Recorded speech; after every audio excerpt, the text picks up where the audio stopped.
Hello and welcome again to another episode of Battle Ready. And today we thought we'd talk about something that hasn't gotten a lot of attention in a long time, but really sort of permeates the game.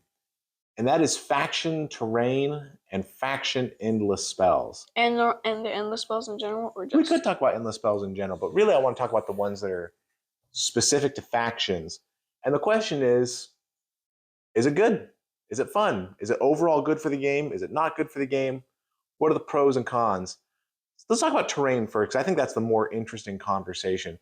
Drake, what do you think about faction-specific terrain? I think it's cool and it gives you a neat power. Mm-hmm. But I really don't like that the enemy, if they have the right thing, they can run over, blow it up, and essentially, with some armies, really hurt your game because it takes out a lot of your allegiance abilities. Yeah, I did not even think of that. The ability where a good chunk of your allegiance abilities Comes from can be gone on a 3-up. Yeah, because if you're Nighthaunt, none of your allegiance abilities come from your terrain. You have them all. You don't have terrain, right? If you're Tzeentch, same deal. But if Gloomspite. you're somebody like Gloomspite, that's what I thought of. Or the Mawpot, That was not that serious, but yeah. Yeah, or Seraphon, where they get real good powers from their terrain. Yeah, it's a little bit riskier. I did not even think of that. Mm-hmm. That is a good call. Especially with Gloomspite, because that's like half of their allegiance abilities. Yeah, Gloomspite has some serious allegiance abilities that come out of their terrain. Even though Otto had a hard time smashing that. Yeah, it didn't work out that last game. Okay. On the whole, do you think they're a net positive or a net negative for you enjoying the game? For enjoying the game, I think it. So enjoying the game before I see my positive or negative, I think it really, especially with Gloomspite, it influences my tactics like a crazy amount. Sure. Because it's like I really need to keep this thing alive. And there are definitely some faction terrains that are way more important than others, right? Mm-hmm. Gloomspite's super important. Because it gives it a bad moon effect, too. I think we don't play Ossiarch, but my understanding is their terrain is very important. Seraphon can be very important. But then you have terrain like the Nurgle trees. Very useful. Yes, they have an effect, but if you lose a tree, it's not the worst thing in the world. Or the Mawpot, right? Yes, it has an effect, but you lose the Mawpot, it's like, ugh, darn, right? It's not the worst thing in the world. So there's definitely power levels when it comes to the terrain, for sure. Yeah. So I'll tell you, I think I'm on the whole a little bit more negative than positive. So here's what I see that's good. One, I think all the models look cool. Now, we don't have every army, right? So I can't speak to the Skaven Gnawholes or the Lumineth water fountain thing. But the ones we have, I think they're all cool. The Gloomspite one looks good. The Seraphon one looks good. The Mawpot looks good. The Slaanesh one is probably the ugliest. The Pizza Cutter. It's probably the ugliest. But it still looks okay. Pizza Cutter. It still looks okay. The Nurgle trees look good. So for the most part, I think the models are pretty cool. And I do like seeing them as terrain on the board.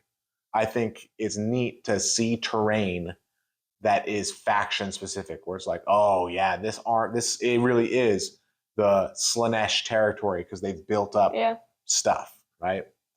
So I think that's cool. On the negative side, I am not a fan of gating what are essentially allegiance abilities behind a piece of terrain. Yeah. And especially now that you reminded me about the Smash to Rubble ability, super not into it. I feel like just give me my allegiance abilities. Just let me have my stuff. Don't gate it behind a model. But even if I got over that, the thing that bothers me about faction terrain is some of the terrain is super big. Yes. The Gloomspite terrain, the Seraphon terrain. All the terrain features. Well, some of the stuff looks like the army could have brought it with them. Mm-hmm. So the Mawpot looks like that. The Nurgle trees fit in real well.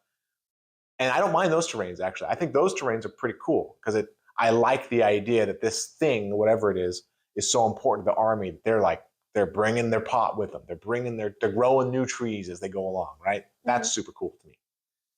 The Sylvaneth one I think is sort of cool because they can like turn Huh. things into wildwoods. Yeah, right? and can't they just grow more? They can turn existing terrain and make it overgrown or whatever. I forget the Ooh. keyword. But so I think all that's cool. But I have a real hard time with things like the Seraphon Realmshaper engine, the Gitz Loon Shrine, stuff like that, where it's like that thing's really big. So I don't think the goblins dragged it from home. Right? The goblins didn't. The Troggoths did. Well, maybe playing an all goblin army, right? I don't think they drug it. Drug. I don't think they brought it with them. Maybe they. So the only other option is that this is like their base of operation. But if we're playing Gloomspite versus Seraphon, how is it that both of us were able to craft the Seraphon are building this giant pyramid, and the Loon Shrine is being carved out of stone like 100 yards from each other? It just makes no sense. I don't understand why. I feel like every terrain should be something mobile. If every terrain was mobile, then I could get way behind it. And that doesn't mean that they need to change the models.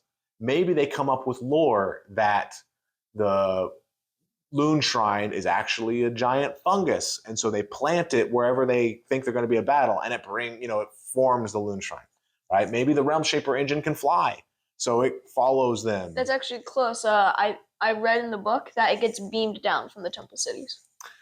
It's okay. So maybe you have stuff like that. So I think if there was a little bit more lore like that around, I think I would like it better.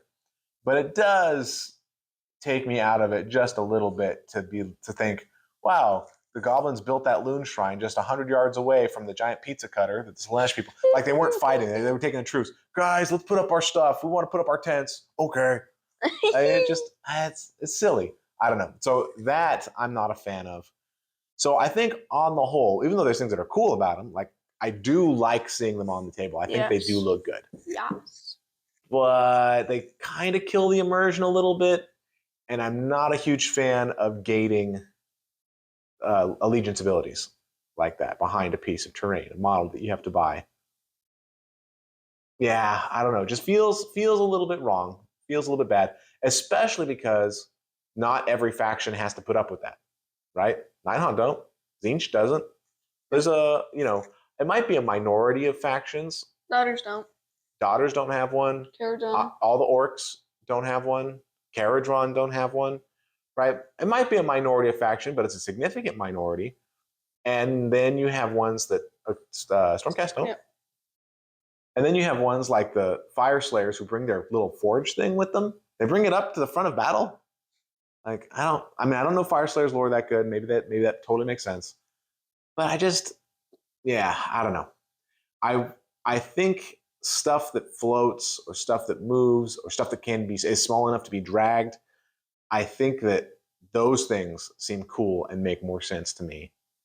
So I'm on board with those. So overall, I think it's a little bit of a negative for the game. I don't think it's great. And I also think that, I don't like that. One of the things I really like about Warhammer is whatever faction you want, you can build your army basically any way, right? If you want like Daughters, you can go heavy snakes, or you can go heavy witch elves, or you can do all kinds of crazy, just whatever you want. Guys from the sky flying down, right? Things like that. I think that the ability to mix and match. Yeah. And then, but to say, oh, if you're going to play that army, you absolutely have to buy this one model. This one thing, this Loon Shrine. Doesn't matter if you're trolls or squigs or gits or spiders, Loon Shrine. And I feel like, I don't know. We don't technically have to get it. Well, if you want your allegiance abilities, you have to get it. And there's no reason not to bring it, too, because it's not like it costs points. It doesn't cost any points, right? It's free powers, so there's no reason not to bring it. I feel like it should cost like a small amount of points, like 5 points. I wonder, because I feel like if it costs points, you're going to run into situations where somebody's terrain is really good and undercosted. Somebody's terrain is overcosted. It's going to be, I think if you're going to have it, keeping it 0 points is probably the way to go. What I would also like to see that I think would make them better is depending on what terrain it is, it has multiple lives for stomping. Yeah. Because it's so easy to break and you lose so many powers. Yeah, I definitely think that they should take a look at that, because stomping the terrain, it's not necessarily overpowered. It's not, I mean, it's powerful, but it's not necessarily overpowered, but it can definitely be a feel bad moment. Yeah. Right. And to make it so that your opponent feels bad on a 3-up, I don't know. Not great design. Not great design. All right. What about faction specific endless spells? How do you feel about those? We only have Daughters of Cain endless spells. No, we have Daughters, Tzeentch, and Slaanesh endless spells. I never run their endless spells. Yeah, I feel like endless spells, I think they're okay. And in some ways, I think they're pretty neat. But I think there's 2 fatal flaws. One, if you bring in an endless spell, the endless spell can't control objectives, right? So you're bringing in something that gets you 0 points. Can it control objectives? No. Okay. Can't. So it's 0 points that you're bringing in. And then 2, I think for the most part, the spells are wildly overcosted. Yeah. Now, there are some spells that I think are really good and potentially undercosted. Things like the Chronomatic Cogs, which give all your wizards bonus casts, right? In Tzeentch, that's amazing. Or this Spell Portal can be really good. But I think for the faction-specific ones, man, it's just a lot of points. I feel like, especially the ones that are just damage. A lot of them are just sort of like damaging spells. Mm-hmm. I feel like they should be way, way less. They should be the kind of thing where, oh, you only got to 1970. Okay, all these spells are 20 points. I can bring in the spell.